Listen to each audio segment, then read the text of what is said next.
बिस्मिल्लाहिर्रहमानिर्रहीम। इस video lecture में फर्स्ट ईयर फिजिक्स के B K board chapter number 2 vectors and equilibrium की न्यूमेरिकल सॉल्व करते हैं। पहला सवाल है कि a person throw a ball straight up with the speed of 12 metre per second, यानी वर्टिकल वेलोसिटी बॉल की है 12 metre per second. If the bus is moving at 25 metre per second, और बस की वेलोसिटी है 25 metre per second. What is the velocity of the ball to an observer on the ground, यानी बाहर ground पे यानी अर्थ पे यानी ground पे एक ऑब्जर्वर है, इसको ये वेलोसिटी मतलब इस वेलोसिटी को कैसा ऑब्जर्व करेगा। तो यहाँ पर देखिए जो vertical component of the velocity है, बॉल की जो वेलोसिटी है वो इस तरह से अपवर्ड है, यानी वेलोसिटी ऑफ द बॉल जो है अपवर्ड है। और यहाँ पर v हमारे पास गिवन है, V Y is equals to, यानी डेटा में गिवन है हमारे पास V Y is equals to 12 metre per second. Bus की वेलोसिटी है यानी वी बस जो है 25 metre per second. Horizontal velocity है हमारे पास V X is equals to 25 metre per second. Question में हमें बता रहे कि ऑब्जर्वर जो है जैसे कि आउटसाइड है ग्राउंड पे, उसको बस की वेलोसिटी कैसा ऑब्जर्व होगा। तो इसको ऑब्जर्व करने के लिए हमें मालूम है कि वेक्टर को हम by head to tail rule add कर देते हैं। Let's suppose this is the velocity of bus और ये है हमारे पास वेलोसिटी ऑफ द बॉल, यानी ये वी वाई हो जाएगा। हमारा जो रिजल्टेंट वेलोसिटी है, ऑब्जर्वर को जो वेलोसिटी नज़र आएगा वो यू इस कुछ इस डायरेक्शन में नज़र आएगा, इसका रिजल्टेंट जो है दोनों का। और यहाँ पर जो इस एंगल के साथ जो है वेलोसिटी ऑब्जर्वर को ग्राउंड पे नज़र आएगा। तो देखिए हमें मालूम है एक राइट एंगल ट्राइंगल बना, और राइट एंगल ट्राइंगल की हाइपोटेन्यूज वी है, बेस वी एक्स और परपेंडिकुलर वी आई, और हाइपोटेन्यूज को हम फाइंड करते हैं पिथागोरस थ्योरम से। तो अगर हमने यहाँ पर लेट्स सपोज अगर वी मालूम करना है और साथ में एंगल मालूम करना है, तो v के लिए हम पिथागोरस थ्योरम यूज कर देते हैं कि v is equal to V X square plus V Y square under the root. अब अगर इसके अंदर हम वैल्यूज रिप्लेस करेंगे, वी एक्स है 25 का स्क्वायर और प्लस 12 का स्क्वायर अंडर द रूट। जैसे इसको हम सॉल्व करते हैं तो हमारा आंसर तकरीबन कैलकुलेटर से बन जाते हैं 27.7 मीटर पर सेकंड बन जाते हैं। और इसको राउंड ऑफ करके v is equal to 28 metre per second जो है, यानी ऑब्जर्वर जो कि ग्राउंड पे है, इसको बॉल की वेलोसिटी 28 मीटर पर सेकंड दिखेगा। अगर हमने थीटा मालूम करना है तो इस थीटा को मालूम करने के लिए हमें मालूम है by resolution of vector theta is equal to tangent inverse, यानी यहाँ पर V Y divide by V X होगा। अगर इसमें हम वैल्यूज रिप्लेस करेंगे, टेंजेंट इनवर्स वी वाई की वैल्यू है 12 डिवाइड बाई 25 और 12 डिवाइड बाई 25 पर शिफ्ट टेंजेंट, और फिर इसके बाद आंसर इज इक्वल टू तो थीटा हमारे पास बन जाएगा, यानी इसकी जो एंगल है, डायरेक्शन है इस बॉल की जो ऑब्जर्वर को नज़र आ रहे वो तकरीबन है हमारे पास 25.6 डिग्री। इसको राउंड ऑफ करके theta is equal to 26 degree बन जाएगा, यानी 26 डिग्री से के साथ जो है यानी एंगल जो के साथ जो है वो बॉल की वेलोसिटी होगी, यानी 28 metre per second resultant velocity और एंगल 26 डिग्री। क्वेश्चन नंबर 2 बता रहे कि football lift the foot of the punter at the angle of 54 degree. Angle जो है फुटबॉल की 54 डिग्री पॉजिटिव एक्स डायरेक्शन के साथ at the speed of 25 speed जो है फुटबॉल की 21 मीटर पर सेकंड, यानी v is equal to 21 metre per second speed है। Determine the horizontal and vertical component, यानी वी एक्स हमने मालूम करना है और वी वाई हमने मालूम करना है।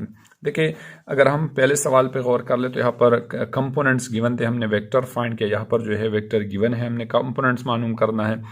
इस प्रोसेस को हम कंपोजिशन ऑफ वेक्टर कहते हैं, और इसको हम जैसे कि हम कंपोनेंट रिजॉल्व करते हैं इसको रिजोल्यूशन ऑफ वेक्टर कहते हैं। तो देखिए हमें मालूम है हॉरिजॉन्टल कंपोनेंट बराबर होते हैं V X is equal to V cos theta और V Y is equal to V sine theta. अब अगर इसके अंदर देखिए एंगल भी गिवन है और वी भी गिवन है, तो वी एक्स इक्वल हो जाएगा 21 साइन 21 कॉस 54 डिग्री, और इधर V Y is equal to यहाँ पर 21 साइन 54 डिग्री आ जाएगा।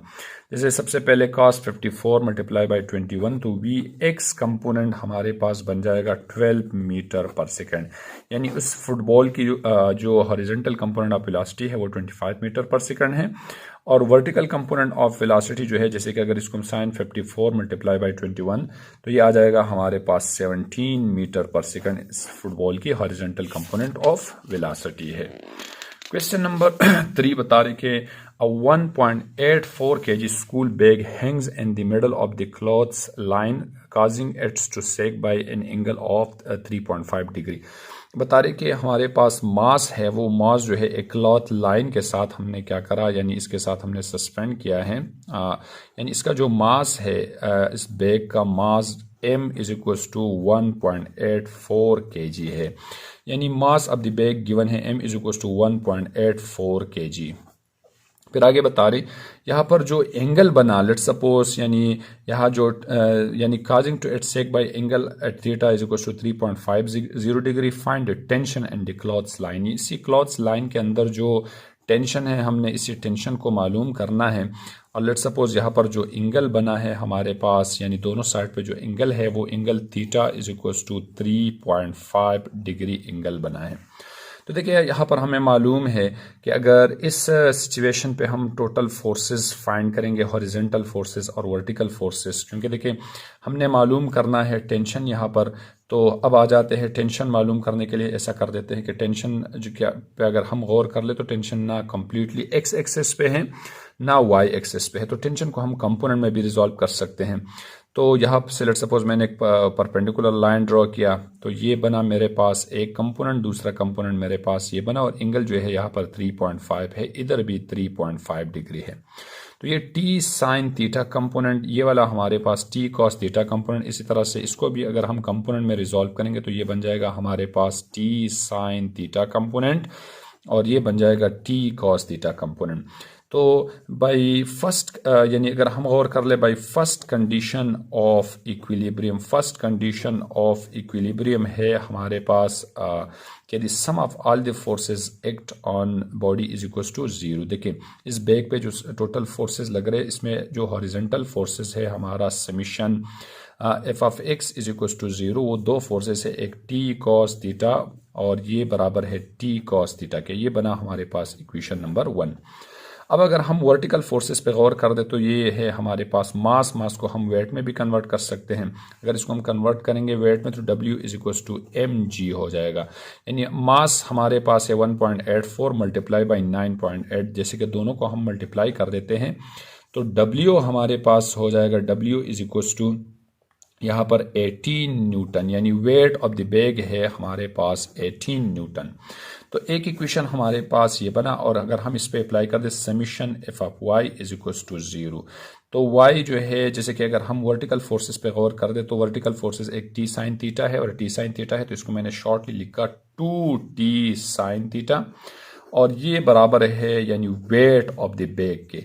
हमने यहाँ से t फाइंड करना है तो t बराबर हो जाएगा t is equal to w divide by 2 sine theta हो जाएगा। अब अगर इस इक्वेशन के अंदर हम वैल्यूज रिप्लेस करने के w की वैल्यू 18, 2 और साइन एंगल जो है यहाँ पर गिवन है 3.5, जैसे कि हम साइन 3.5 मल्टीप्लाई बाई 2 और फिर इसको हम 18 से डिवाइड कर देते हैं तो t की वैल्यू हमारे पास 147.5 न्यूटन बन जाएगा। इसको राउंड ऑफ करके t इज इक्वल टू तकरीबन ये 148 न्यूटन बन जाएगा। यानी इस बैग पे जो टेंशन है स्ट्रिंग के अंदर, यानी इस क्लॉथ्स लाइन के अंदर जो टेंशन है 148 न्यूटन के बराबर है। क्वेश्चन नंबर 4 बता रहे कि find magnitude and direction of vector represented by the following pair of component. यानी हमने मालूम करना है magnitude and direction of vectors. यानी अब हमें जो है पेयर्स ऑफ कंपोनेंट्स गिवन है, यानी यहाँ पर अगेन हमने कंपोजिशन ऑफ वेक्टर जो है करना है। तो देखिए सबसे पहले अगर हम ए पे गौर कर दे, ए में है हमारे पास A X is equal to -2.3 centimetre और A Y is equal to 4.1 centimetre. हमने मालूम करना है मैग्नीट्यूड ऑफ ए और साथ में हमने एंगल फाइंड करना है। तो लेट्स सपोज अगर मैं सबसे पहले यहाँ पर फाइंड कर दूं कि हमारा रिजल्टेंट वेक्टर जो है वो कौन से क्वाड्रेंट के अंदर लाई कर रहे हैं। तो देखिए एक्स कंपोनेंट माइनस में है, तो हमें मालूम है प्लस एक्स और ये है माइनस एक्स, इस तरह से वाई और माइनस वाई। तो एक कंपोनेंट यहाँ पर है, दूसरा कंपोनेंट अगर हम गौर कर ले A Y is equal to positive plus 4.1, तो ये यहाँ पर है। तो इसका मतलब है कि हमारा रिजल्टेंट वेक्टर जो है सेकंड क्वाड्रेंट के अंदर लाई कर रहे।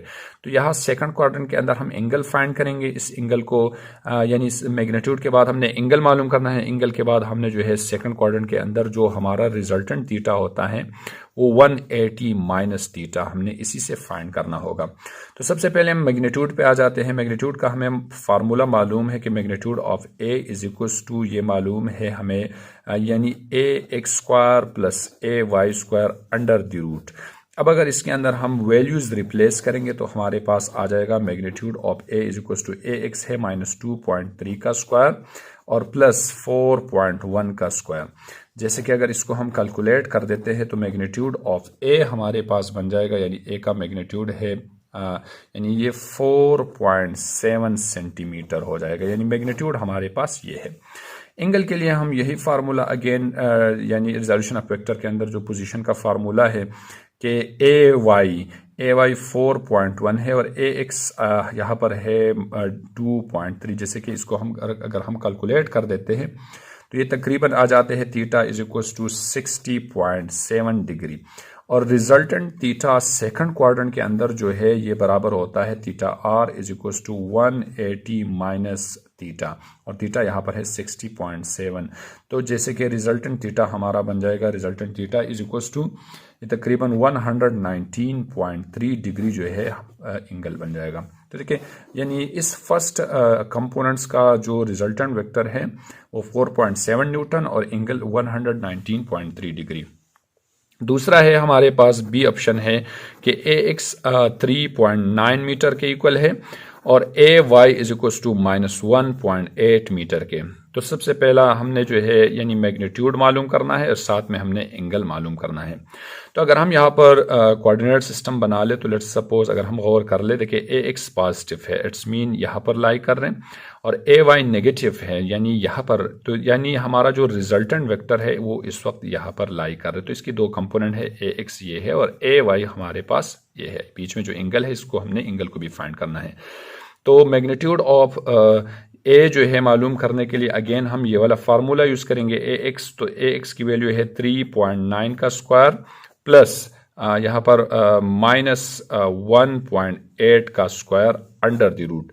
जैसे कि इसको अगर हम कैलकुलेट कर देते हैं तो ए वाई हमारे पास बन जाएगा, यानी इसका जो फाइनल आंसर है वो 4.3 मीटर बन जाएगा, यानी मैग्नीट्यूड वेक्टर का 4.3 मीटर है। अब अगर हमने एंगल मालूम करना है तो theta is equal to tangent inverse, यानी ए वाई -1 यहाँ पर माइनस को हमने इग्नोर करना है। माइनस से हमें पता चला कि ये फोर्थ क्वाड्रेंट के अंदर वेक्टर लाई कर रहे, तो 1.8 और डिवाइड बाई 3.9।